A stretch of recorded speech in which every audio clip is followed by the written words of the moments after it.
എല്ലാവർക്കും കവിസ്ട്രീംട്യൂബിലേക്ക് സ്വാഗതം. അപ്പൊ നമ്മുടെ 5 ദിവസത്തെ ബട്ടർഫ്ലൈ സീരീസ് ഒക്കെ കഴിഞ്ഞു. കുറെ പേര് ട്രൈ ചെയ്തൊക്കെ അയച്ചു തന്നിട്ടുണ്ടായിരുന്നു. കുറച്ചുപേര് കമന്റ്സ് ഒക്കെ അയച്ചിട്ടുണ്ടായിരുന്നു. എല്ലാവർക്കും താങ്ക്സ്, ഒരുപാട് താങ്ക്സ്. ഓക്കെ, അപ്പൊ നമ്മുടെ ഇന്നത്തെ വീഡിയോ എന്ന് പറയുന്നത് ഒരു കുക്കിംഗ് വീഡിയോ ആണ്. കുറച്ച് ദിവസം നമ്മൾ ക്രാഫ്റ്റ് ആയിട്ട് പോയില്ലേ, അത് നമുക്കൊരു കുക്കിംഗ് വീഡിയോ ചെയ്യാന്ന് വിചാരിച്ചു.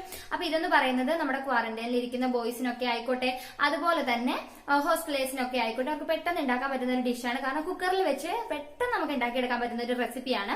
നമുക്ക് വഴുതനങ്ങയുടെ കൂട്ട്, അല്ലെങ്കിൽ തമിഴ്നാട്ടിലൊക്കെ ഇതിനെ കത്രിക്ക തൊക്ക് എന്ന് പറയും. വഴുതനങ്ങ ഇഷ്ടമല്ലാത്തവർ പോലും കഴിച്ചു പോകും, അത്രയും നല്ലൊരു റെസിപ്പിയാണ്. അപ്പൊ നല്ല ടേസ്റ്റ് ഉണ്ടെന്ന് ഉറപ്പുള്ളതുകൊണ്ടാണ് ഞാനത് നിങ്ങളുമായിട്ടും ഷെയർ ചെയ്യാന്ന് വിചാരിച്ചത്. ഓക്കെ, അപ്പൊ അധികം സംസാരിച്ച വീഡിയോയിൽ എന്താക്കുന്നില്ല, വീഡിയോയിലേക്ക് കിടക്കാം. ഓക്കെ, അപ്പൊ ആദ്യം തന്നെ നമുക്ക് ഇൻഗ്രീഡിയൻസ് എന്തൊക്കെയാണെന്ന് പരിചയപ്പെടാം. ഇതുപോലെയുള്ള വഴുതനങ്ങയാണ് ഇതിന്റെ മെയിൻ ആയിട്ടുള്ള ഇൻഗ്രീഡിയന്റ്. ഓക്കെ, ഈ ഒരു റെസിപ്പിയെ നമുക്ക് തമിഴ്നാട്ടിൽ വന്നിട്ട് കത്രിക്ക തൊക്കെന്ന് പറയുന്നു, കേരളത്തില് ഇതിനെ വഴുതനങ്ങയുടെ കൂട്ടെന്ന് പറയും. ഓക്കെ, അപ്പൊ ഞാൻ എടുത്തു വെച്ചിരിക്കുന്ന ഇതുപോലെയുള്ള വഴുതനങ്ങയാണ്, ചെറിയ വഴുതനങ്ങയാണ് കേട്ടോ. എണ്ണ കത്രിക്ക എന്ന് പറയും. ഇതാകുമ്പോൾ അരിയും കുറച്ചേ ഉണ്ടാകത്തുള്ളൂ, വലിയ മൂത്ത അരി ആവില്ല. ഇത് നമുക്ക് നല്ലതാണ്. അത് മാത്രമല്ല ചെറിയ വഴുതനങ്ങയ്ക്ക് ഒരു പ്രത്യേക ടേസ്റ്റുമാണ്. ഓക്കെ, അപ്പൊ ഇങ്ങനത്തെ കിട്ടുവാണെങ്കിൽ അത് ട്രൈ ചെയ്യുക. അപ്പൊ ഞാൻ ചെറിയ വഴുതനങ്ങയിൽ ഒരു 10 എണ്ണം എടുത്ത് വെച്ചിട്ടുണ്ട്. നിങ്ങൾക്ക് വലുതാണുള്ളതെന്നുണ്ടെങ്കിലും പ്രശ്നമൊന്നുമില്ല, അതൊരു 4 അല്ലെങ്കിൽ 5 എണ്ണമോ മതിയാവും. പിന്നെ വേണ്ടതെന്ന് വെച്ചാൽ ഞാൻ ഈ 10 ചെറിയ വഴുതനങ്ങയ്ക്ക് 4 തക്കാളിയാണ് എടുത്ത് വെച്ചിട്ടുള്ളത്. ഒരു സവാളയുടെ ഞാൻ അകവശമൊക്കെ ഇങ്ങനെ എടുത്തിട്ടാണ് വെച്ചിരിക്കുന്നത്. പിന്നെ വേണ്ടത് കറിവേപ്പില, മല്ലിയില, വെളുത്തുള്ളി ഒരു 7-8 അല്ലിയോളം വേണ്ടി വരും. വലുതും ചെറുതും സൈസിനനുസരിച്ച് നിങ്ങൾ മാറ്റി കൊടുക്കുക. പിന്നെ ഞാനൊരു 4 വറമുളക്, ഈ ഒരു വറമുളകാണ് ഇതിനൊരു എരിവ് നൽകുന്നത്. പിന്നെ ഉപ്പ്, മഞ്ഞപ്പൊടി, ഒരു 1/2 ടേബിൾ സ്പൂണോളം ജീരകം വേണം കേട്ടോ. ജീരകം ഇതിനൊരു സ്പെഷ്യൽ ടേസ്റ്റ് നൽകും. പിന്നെ കടുക്, പിന്നെ ഓയിൽ മറക്കാണ്ട് എടുത്ത് വെക്കണം, അതില്ലാതെ നമുക്കൊന്നും ചെയ്യാൻ പറ്റില്ലല്ലോ. ഓക്കെ, അപ്പൊ ഇത് നമുക്ക് ജസ്റ്റ് ഒന്ന് കട്ട് ചെയ്തെടുക്കാം. കട്ട് ചെയ്യുന്നത് വലിയ വഴുതനങ്ങയാണെന്നുണ്ടെങ്കിൽ നിങ്ങൾ വഴുതനങ്ങ 4ആയിട്ടാണ് കട്ട് ചെയ്യുന്നതെങ്കിൽ തക്കാളിയും 4ആയിട്ട് തന്നെ കട്ട് ചെയ്യുക. അതുപോലെ ഇനി സവോളയും 4ആയിട്ട് തന്നെ കട്ട് ചെയ്ത് വെക്കുക. ഓക്കെ, അപ്പൊ നമുക്കിനി കട്ട് ചെയ്തിട്ട് നോക്കാം.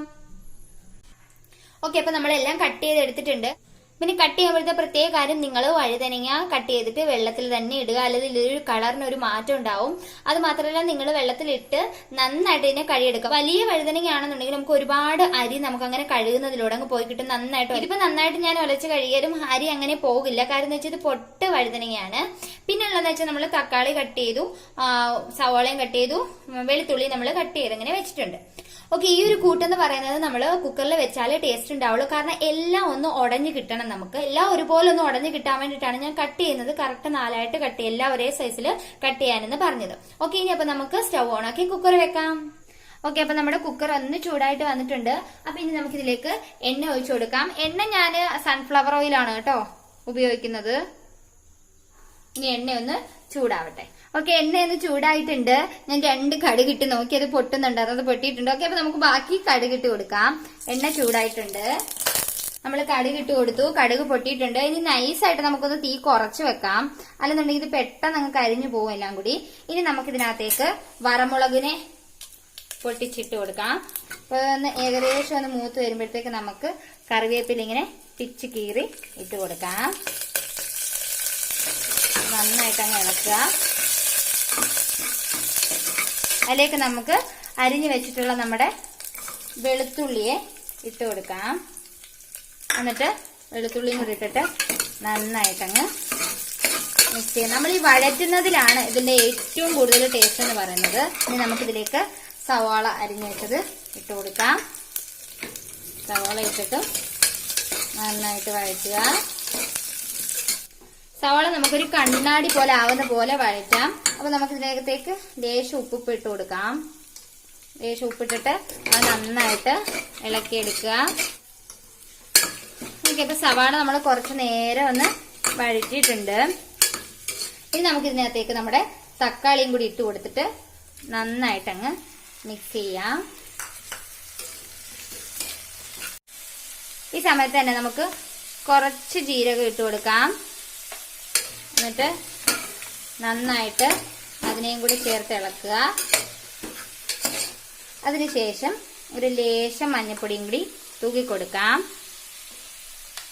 എന്നിട്ട് അതും കൂടി ചേർത്ത് നന്നായിട്ട് ഇളക്കുക. ജീരകം വേണമെങ്കിൽ നിങ്ങൾക്ക് കടുക് പൊട്ടിക്കുന്ന സമയത്ത് തന്നെ ഇട്ട് കൊടുക്കാം, അല്ലാന്നുണ്ടെങ്കിൽ ഈ ഒരു സ്റ്റേജിൽ ഇട്ട് കൊടുക്കാം. നമുക്ക് എന്തായാലും കുക്കർ മൂടുന്നതിന് മുമ്പായിട്ട് ഇച്ചിരി ജീരകപ്പൊടിയോ ജീരകമോ ഇട്ട് കൊടുക്കുന്നതും നല്ലതായിരിക്കും. നമ്മളിതിൽ പ്രത്യേകിച്ച് മസാലകളൊന്നുമില്ല, നമ്മുടെ മഞ്ഞപ്പൊടി മാത്രമാണ്. മഞ്ഞപ്പൊടിയും ജീരകത്തിന്റെ ഒരു ടേസ്റ്റ് ആയിരിക്കും വേറെ നിൽക്കുന്ന. ആവശ്യമില്ലാതെ നമ്മൾ ഒരു മസാല ഇതിൽ ചേർക്കേണ്ട ആവശ്യമില്ല. ആ ഒരു വഴുതനങ്ങയുടെയും തക്കാളിയുടെയും ഒക്കെ ടേസ്റ്റ് തന്നെയായിരിക്കും മുന്നിട്ട് നിൽക്കുന്നത്. എങ്കിലും തക്കാളിയാണ് ഇതിൽ ഇച്ചിരി കൂടി ടേസ്റ്റ് നൽകുന്നത്. ഓക്കെ, ഈ ഒരു ഇച്ചിരി കൂട്ടി കൊടുത്തിട്ട് നമ്മളിത് നന്നായിട്ടൊന്ന് ഇളക്കിയെടുക്കുക. ഇനി നമുക്ക് ഇതിനകത്തേക്ക് നമ്മുടെ വഴുതനങ്ങ നമ്മൾ വെള്ളത്തിലിട്ട് വെച്ചേക്കല്ലേ, നമുക്കൊന്ന് വെള്ളം ഇങ്ങനെ കുടഞ്ഞ് കളഞ്ഞിട്ട് ഇതിനകത്തേക്ക് ആഡ് ചെയ്ത് കൊടുക്കാം. അതിന് ആ തക്കാളി, ഉള്ളി, കടുക്, ജീരകം എല്ലാത്തിലും കിടന്നൊന്ന് വഴച്ചെടുക്കണം. നമ്മൾ നന്നായിട്ട് വഴറ്റിയതിന് ശേഷം മാത്രം കുക്കർ മൂടി വെക്കുക. അല്ലെന്നുണ്ടെങ്കിൽ ആ ഒരു ഒറിജിനൽ ടേസ്റ്റ് നിങ്ങൾക്ക് കിട്ടില്ല. ഇനി നമുക്ക് ബാക്കിയിരിക്കുന്ന ജീരകവും ഇട്ട് കൊടുക്കാം. കുറച്ചും കൂടി മഞ്ഞപ്പൊടി ഇട്ട് കൊടുക്കാം. കുറച്ച് മല്ലിയിലയും കൂടി ഇപ്പൊ ഇട്ട് കൊടുക്കാം. എന്നിട്ട് നമുക്കിത് നന്നായിട്ട് ഇളക്കുക. ഓക്കെ, ഇതിപ്പോ നമ്മൾ നന്നായിട്ട് ഇളക്കി കൊടുത്തിട്ടുണ്ട്. ഈ സമയത്ത് നമുക്ക് ഉപ്പ് നോക്കാൻ പറ്റിയില്ലേലും പ്രശ്നമൊന്നുമില്ല. നമ്മൾക്കിത് വെന്തതിന് ശേഷം വേണേലും ഉപ്പ് നോക്കാം. നമ്മൾ ഇച്ചിരി ഉപ്പ് ആഡ് ചെയ്ത് കൊടുത്തിട്ടുണ്ട് ആ സവാള വഴണ്ടി ഇട്ടാൻ വേണ്ടിയിട്ട്. അപ്പൊ ബാക്കിയിരിക്കുന്ന മല്ലിയിലയും കൂടി നമുക്ക് ഇട്ട് കൊടുക്കാം. കുക്കറിലിട്ട് വേവിക്കുമ്പോൾ തക്കാളിയിൽ നിന്നും വഴുതനത്തിൽ നിന്നും ഒക്കെ വെള്ളം ഇറങ്ങിക്കോളും. അവിടെ ഞാൻ ഇതുപോലെയുള്ളൊരു ഗ്ലാസ്സിൽ 1/2 ഗ്ലാസോളം വെള്ളം ഒന്ന് ജസ്റ്റ് ഒഴിച്ചു കൊടുക്കുകയാണ്. ഒരുപാട് വെള്ളം ഒഴിക്കേണ്ട ആവശ്യമില്ല. അപ്പം എനിക്കിപ്പോ കണ്ടിട്ട് ഇത്രയും മതിയാവും. 1/2 ഗ്ലാസ് തികച്ച് വേണ്ട കേട്ടോ, നിങ്ങൾക്ക് ഇച്ചിരി കുറയ്ക്കാം. ഒത്തിരി വെള്ളമായി പോയാലും ആ ടേസ്റ്റ് നമുക്ക് കിട്ടില്ല. ആ ഒരു വെള്ളത്തിന്റെ ആ ഒരു ചുവ നമുക്ക് വരും. അങ്ങനെയും പാടില്ല കേട്ടോ. അതുകൊണ്ട് നിങ്ങൾ കുറച്ച് മാത്രം വെള്ളം ഒഴിക്കുക. എന്നിട്ട് ഇതൊരു 4 വിസിലിട്ട് വേവിച്ചെടുക്കുക. നല്ല ഉടഞ്ഞു കിട്ടണം. ഒരു 4 വിസിലിട്ടതിന് ശേഷം അങ്ങനെ വെച്ചേക്കുക. വിസിലിന്റെ ആ ഒരു ചൂളമ്പിഴി മൊത്തം പോയതിനു ശേഷം നമുക്കൊന്ന് ഓപ്പൺ ചെയ്ത് നോക്കാം. അപ്പൊ ഞാനിത് ഒന്ന് കൊട്ടി അടച്ചു വെക്കാൻ പോവാണ്. ഇനി നമുക്കിത് 4 വിസിൽ അടിച്ചതിന് ശേഷം കാണാം. ഓക്കെ, കുക്കറിന്റെ വിസിലൊക്കെ പോയിട്ടുണ്ട്. നമുക്കിനി ഇത് തുറന്നു നോക്കാം. തുറന്നു നോക്കുമ്പോ ഇങ്ങനെ ഇരിക്കണം. ഓക്കെ, ഇനി നമുക്കിത് നന്നായിട്ടങ്ങ് ഉടച്ചു കൊടുക്കാം. ഇതിന് ഉടച്ചു കൊടുക്കുന്നതിലാണ് അതിന്റെ ടേസ്റ്റ്. ഇപ്പോൾ നിങ്ങൾ ഉടച്ചെടുക്കുക. നമ്മൾ അത് ഉടച്ചുടച്ചതായി ഈ ഒരു പരുവാക്കി എടുത്തിട്ടുണ്ട്. കണ്ടോ, ഇങ്ങനെ ഒരു ഇച്ചിരി കുറുക്കി നമ്മൾ അങ്ങ് എടുക്കണം. നമുക്ക് ജസ്റ്റ് സ്റ്റൗ ഓൺ ചെയ്യാം. സ്റ്റൗ ഓൺ ചെയ്തതിന് ശേഷം ഇതിനെ നന്നായിട്ടൊന്ന് മിക്സ് ചെയ്യുക. ഈ സമയത്ത് നിങ്ങൾക്ക് വേണമെങ്കിൽ കുറച്ച് വെള്ളം ഒഴിക്കാം. ഇച്ചിരി ചാറായിട്ട് കിട്ടണം എന്നുണ്ടെങ്കിൽ ഞാനതൊരു ലേശം നമ്മൾ എടുത്തു വെച്ചിരുന്ന വെള്ളത്തിന്റെ ബാക്കി വെള്ളം കൂടെ ഒഴിച്ചു കൊടുക്കുകയാണ്. അതിനുശേഷം ഇതിനെ നന്നായിട്ടങ്ങ് കുറുക്കി എടുക്കുക. ഈ സമയത്ത് വേണം നിങ്ങൾ ഉപ്പ് നോക്കാനായിട്ട്. ഈ സമയത്ത് കറക്റ്റായിട്ട് നിങ്ങൾ ഉപ്പ് നോക്കിയിട്ട് വേണ്ട ഉപ്പ് കൂടി ഇടുക. അപ്പൊ ഞാനിതൊന്ന് ടേസ്റ്റ് ചെയ്ത് നോക്കട്ടെ ഉപ്പുണ്ടോന്ന്. ഞാനിപ്പോ ഒരു ലേശം ഉപ്പും കൂടി ഇട്ട് കൊടുക്കുകയാണ്. എന്നിട്ടിത് പിന്നെ അങ്ങ് നന്നായിട്ട് ഇളക്കി കൊടുക്കുക.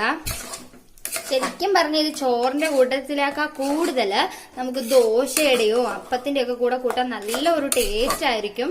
ആ തക്കാളിയുടെ പുളിയൊക്കെ ആവുമ്പം അതൊന്ന് കുറുകി കഴിയുമ്പോൾ നമുക്ക് സ്റ്റൗ ഓഫ് ചെയ്യാം.